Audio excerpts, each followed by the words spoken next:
നമസ്കാരം. ദേവസൈനയിലേക്കും ശാസ്താംകോട്ട ശ്രീ ധർമ്മശാസ്ത്ര ക്ഷേത്രം ഭാഗം 3ലേക്കും സ്വാഗതം.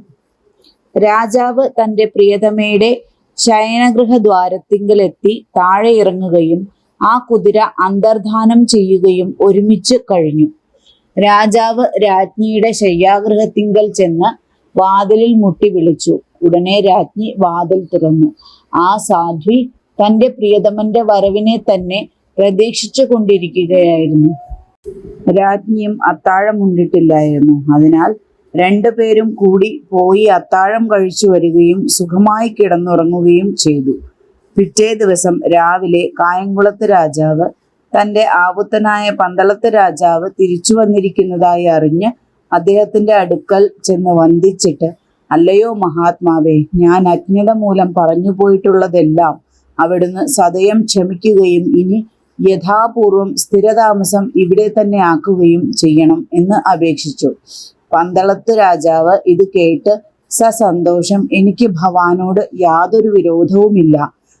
ക്ഷമായാചനം ചെയ്യത്തക്കവണ്ണം ഭവാൻ യാതൊരു അപരാധവും ചെയ്തിട്ടുള്ളതായി ഞാൻ അറിയുന്നുമില്ല. ഇനിയും നിവൃത്തിയുള്ളിടത്തോളം കാലം ഇവിടെ തന്നെ താമസിക്കണമെന്നാണ് ഞാനും വിചാരിക്കുന്നത്" എന്നും പറഞ്ഞ് അവിടെ തന്നെ താമസിച്ചു തുടങ്ങുകയും ചെയ്തു. അങ്ങനെ താമസിച്ചിരുന്ന കാലത്ത് ഒരു ദിവസം പന്തളത്ത് രാജാവും അദ്ദേഹത്തിന്റെ പ്രണയിനിയായ രാജ്ഞിയും കൂടി സ്വൈര്യസല്ലാപം ചെയ്തുകൊണ്ടിരുന്നപ്പോൾ രാജാവിന് മുമ്പുണ്ടായ സ്വപ്നദർശനത്തെ പറ്റിയും ശബരിമല ശാസ്താവിന്റെ മാഹാത്മ്യത്തെക്കുറിച്ചും മറ്റും പ്രസ്താവിക്കുകയുണ്ടായി. അപ്പോൾ ശബരിമല തിങ്കൾ ഭജനം, മാസം തോറുമുള്ള ദർശനം മുടങ്ങാതെ നടത്തണമെന്ന് തനിക്ക് സ്വപ്നത്തിൽ ദർശനമുണ്ടായിട്ടുള്ള കഥ രാജാവിന് ഓർമ്മ വന്നു. അടുത്ത മാസത്തിലെന്നല്ല, മാസം തോറും തന്നെ ഏതാനും ദിവസം തന്റെ പ്രാണപ്രിയയെ പിരിഞ്ഞു പോകേണ്ടതായിരിക്കുന്നുണ്ടല്ലോ എന്ന് വിചാരിച്ച് രാജാവിനും ഈ വിവരമറിഞ്ഞപ്പോൾ രാജ്ഞിക്കും മനസ്താപമുണ്ടായി. അന്ന് രാത്രിയിൽ കിടന്നുറങ്ങിയ സമയം രാജാവിന്റെ അടുക്കൽ ഒരാൾ ചെന്ന് മന്ദസ്മിതത്തോടു കൂടി, "ഹേ, അങ്ങൊട്ടും വ്യസനിക്കേണ്ട. അങ്ങ് എന്നെ കാണാനായി പ്രിയതമയെ വിട്ടുപിരിഞ്ഞു ശബരിമല വരെ വരണമെന്നില്ല. ഞാൻ ഇവിടെ അടുത്തൊരു സ്ഥലത്ത് വന്ന് ഇരുന്നേക്കാം" എന്ന് പറഞ്ഞതായി അദ്ദേഹത്തിന് തോന്നി. ഉടനെ അദ്ദേഹം ഉണർന്നു കണ്ണു തുറന്നു നോക്കിയപ്പോൾ അവിടെ എങ്ങും വിശേഷിച്ചാരെയും കണ്ടില്ല. രാജ്ഞി നല്ല ഉറക്കമായിരുന്നു.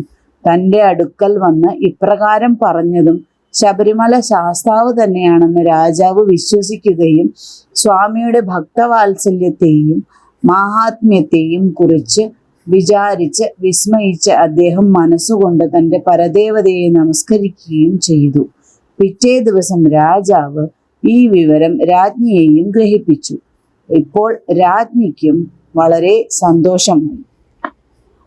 കായംകുളത്ത് രാജാവ് ആണ്ടിലൊരിക്കൽ തന്റെ സൈനികന്മാരെയൊക്കെ തന്റെ മുൻപിൽ വിളിച്ചു വരുത്തി ഒരു ആയുധാഭ്യാസ പരീക്ഷ നടത്തുകയും പരീക്ഷയിൽ ജയിക്കുന്നവർക്ക് യഥായോഗ്യം വസ്തുക്കളും പൊന്നും പണവും പട്ടും വളയും മറ്റും സമ്മാനമായി കൊടുക്കുകയും പതിവുണ്ടായിരുന്നു. ഈ കഥ നടന്ന കാലത്ത് ഈ പരീക്ഷ മേടമാസം 9-ാം തീയതി നടത്തുന്നതിന് നിശ്ചയിച്ചു. രാജാവ് 3 ദിവസം മുൻപ് ഒരു വിളംബരം പ്രസിദ്ധപ്പെടുത്തി. 8-ാം തീയതി രാത്രിയിൽ പന്തളത്ത് രാജാവിന് വീണ്ടും ഒരു ദർശനമുണ്ടായി. തേജസ്വിയും യുവാവുമായ ഒരാൾ അദ്ദേഹത്തിന്റെ അടുക്കൽ ചെന്ന്, "നാളെ ഇവിടെ ആയുധാഭ്യാസ പരീക്ഷയുണ്ടാകുമല്ലോ, അതിൽ ചേരാൻ ഞാനും വരും. അപ്പോൾ ഞാൻ ഇന്ന് അമ്പു വീഴുന്ന സ്ഥലത്ത് വന്നാൽ എന്നെ കാണാം" എന്ന് പറഞ്ഞതായി രാജാവിന് തോന്നി. അദ്ദേഹം ഉണർന്നു കണ്ണു തുറന്നു നോക്കിയപ്പോൾ ആരെയും കണ്ടതുമില്ല. 9-ാം തീയതി രാവിലെ പടയാളികളെല്ലാം കായംകുളത്ത് രാജാവിന്റെ മുൻപിൽ ഹാജരായി. ആ കൂട്ടത്തിൽ അപരിചിതനായ ഒരു യുവാവും വന്നു ചേർന്നു. അദ്ദേഹത്തെ കണ്ടിട്ട് കായംകുളത്ത് രാജാവ്, "നീ ആര്?" എന്ന് ചോദിച്ചു. യുവാവ് പറഞ്ഞു, "അടിയൻ ഒരു മലയാളിയാണ്." രാജാവ്, "നീ എവിടെ പാർക്കുന്നു?" യുവാവ് പറഞ്ഞു, "അടിയൻ കുറച്ചു കിഴക്ക് ഒരു മലയിലാണ് പാർക്കുന്നത്." രാജാവ് ചോദിച്ചു, "താങ്കളുടെ പേരെന്താണ്?" യുവാവ് പറഞ്ഞു, "അയ്യപ്പൻ എന്നാണ്." രാജാവ് ഇവിടെ എന്തിനു വന്നു എന്ന് ചോദിച്ചു. അപ്പോൾ യുവാവ് പറഞ്ഞു, തിരുമനസ്സുകൊണ്ട് ആയുധാഭ്യാസ പരീക്ഷ നടത്തി ജയിക്കുന്നവർക്ക് സമ്മാനങ്ങൾ കൽപ്പിച്ചു കൊടുക്കുന്നുണ്ടെന്ന് കേട്ടു. അതിൽ ചേരാമെന്ന് വിചാരിച്ചാണ് അടിയൻ വന്നത്.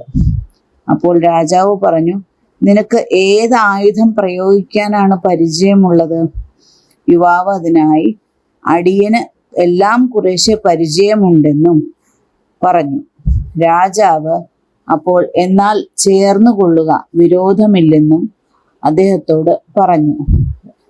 എന്നിട്ട് തൻ്റെ സൈനികന്മാരിൽ പ്രധാനന്മാരും നല്ല അഭ്യാസികളുമായവരെ വിളിച്ച് ഈ യുവാവിനെ പരീക്ഷിക്കുന്നതിന് ആജ്ഞാപിച്ചു.